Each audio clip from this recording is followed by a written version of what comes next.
John Mitchell Jr. was a force to be reckoned with.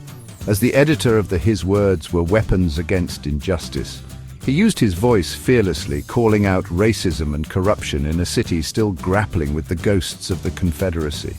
Mitchell wasn't just a journalist, he was a leader. He co-founded the Mechanics Savings Bank, a beacon of hope for black Richmonders who were often denied loans by white-owned institutions. The bank represented more than just financial stability. It embodied black economic power, a radical concept in the Jim Crow South. Mitchell was a staunch advocate for civil rights. He fought tirelessly for equality, using his platform to denounce lynchings, segregation, and voter suppression. He understood that true freedom required both economic and political power, and he dedicated his life to achieving both for his community. His courage and unwavering commitment to justice made him a revered figure in Richmond and beyond. He was a thorn in the side of the white establishment, a constant reminder that the fight for equality would not be silenced.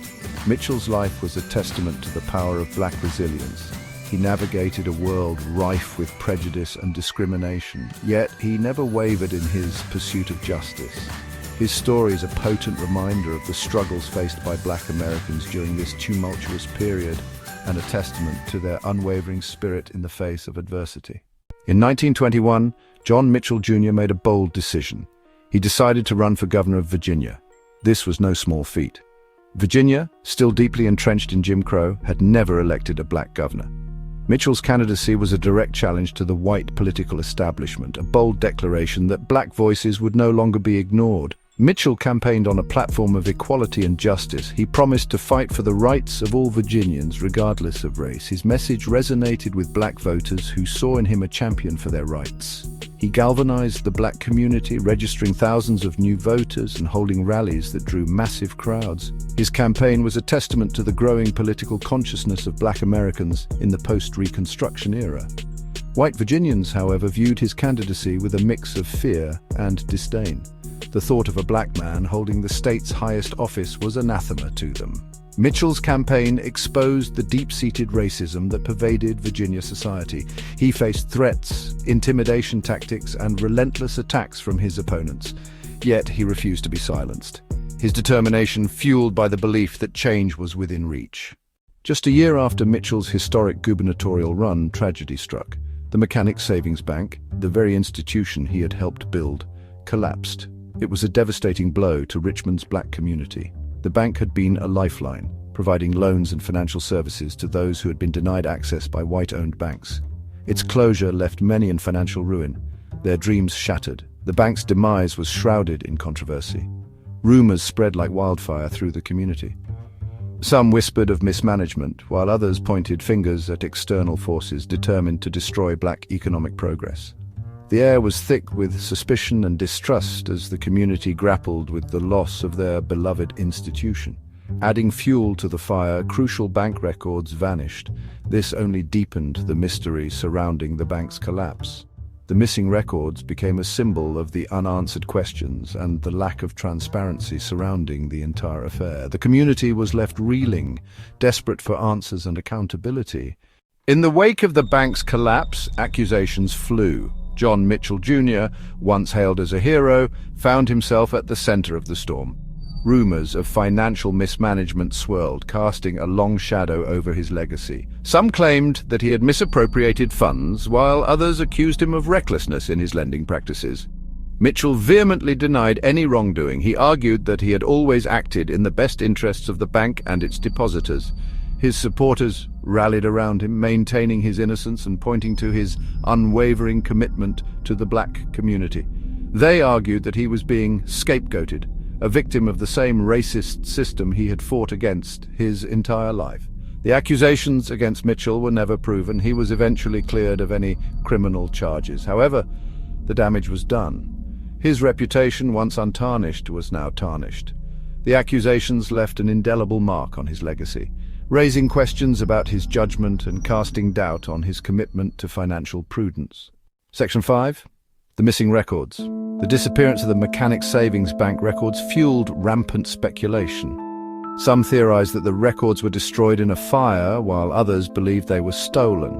The most intriguing theory, however, involved a bank teller and a local church. The rumor claimed that a bank teller, who was also a deacon at a well-known Baptist church, had something to do with the missing records. This individual, a respected member of the community, became the subject of whispered conversations and sidelong glances. Was this a misguided attempt to protect Mitchell, or was there something more sinister at play? The truth, however, remained elusive. The missing records were never found, and the rumors surrounding the bank teller were never substantiated. The lack of closure only added to the mystery and fueled the belief that something was being hidden, that the full story of the Mechanics Savings Bank collapse was yet to be told.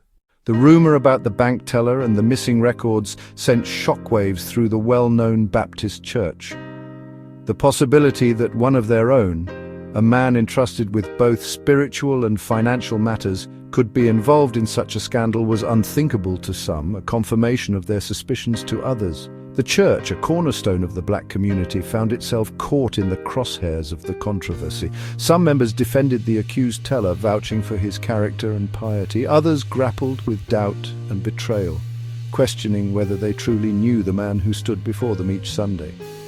The accusations against the teller, though unsubstantiated, cast a pall over the church. The missing records became a symbol of secrecy and distrust, eroding the trust that had bound the congregation together for generations. The church, like the community it served, was left to grapple with the fallout from the bank's collapse, its faith shaken, its future uncertain. Many believed that the collapse of the Mechanics Savings Bank was no accident. They saw it as a calculated attack on John Mitchell Jr., a way to silence his powerful voice and dismantle his influence within the black community.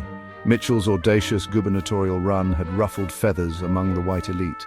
His calls for equality and his unwavering criticism of the Jim Crow system were seen as a threat to the established order. The timing of the bank's collapse, just a year after Mitchell's campaign, was too coincidental for some to ignore. They argued that powerful forces threatened by Mitchell's growing influence had orchestrated the bank's downfall as a form of political retribution. The missing records, they claimed, were evidence of a cover-up, a way to obscure the truth and protect those who had sought to destroy Mitchell and the institution he had worked so hard to build. The theory of political sabotage gained traction within the black community. It aligned with their lived experiences in a society where black progress was often met with fierce resistance. The possibility that Mitchell, their champion, had been targeted in such a manner fueled their anger and solidified their belief that the fight for equality was far from over. The collapse of the Mechanics Savings Bank highlighted a harsh reality of the time black-owned banks faced immense challenges in a system designed to disadvantage them. These institutions, often operating with limited resources and facing discriminatory lending practices from white-owned banks, struggled to survive. They were subject to intense scrutiny and received little support from the government, leaving them vulnerable to economic downturns and, as some believed in the case of Mechanics Savings Bank, deliberate acts of sabotage. The challenges faced by black-owned banks were a microcosm of the systemic racism that permeated American society. These institutions represented black economic empowerment, a direct challenge to the white power structure. Their success threatened the status quo, and as a result, they were often targeted and undermined. The demise of the Mechanics Savings Bank served as a stark reminder of the precarious position of black-owned businesses in the early 20th century. It highlighted the systemic barriers they faced and the constant threat of racial discrimination that loomed over their every endeavor. The bank's collapse was not just a financial tragedy, it was a blow to the aspirations of a community striving for economic independence and self-determination. The collapse of the Mechanics Savings Bank cast a long shadow over John Mitchell Jr.'s legacy. The accusations of mismanagement, though unproven, tarnished his reputation and raised questions about his judgment.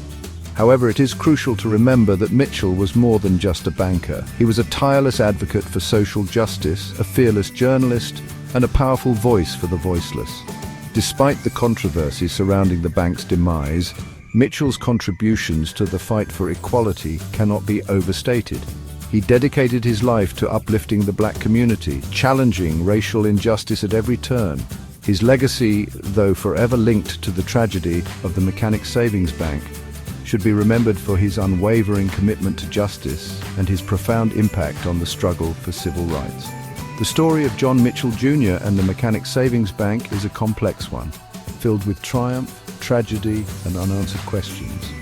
It serves as a reminder of the systemic barriers faced by Black Americans during the Jim Crow era and the constant threat of racial discrimination that permeated every facet of their lives.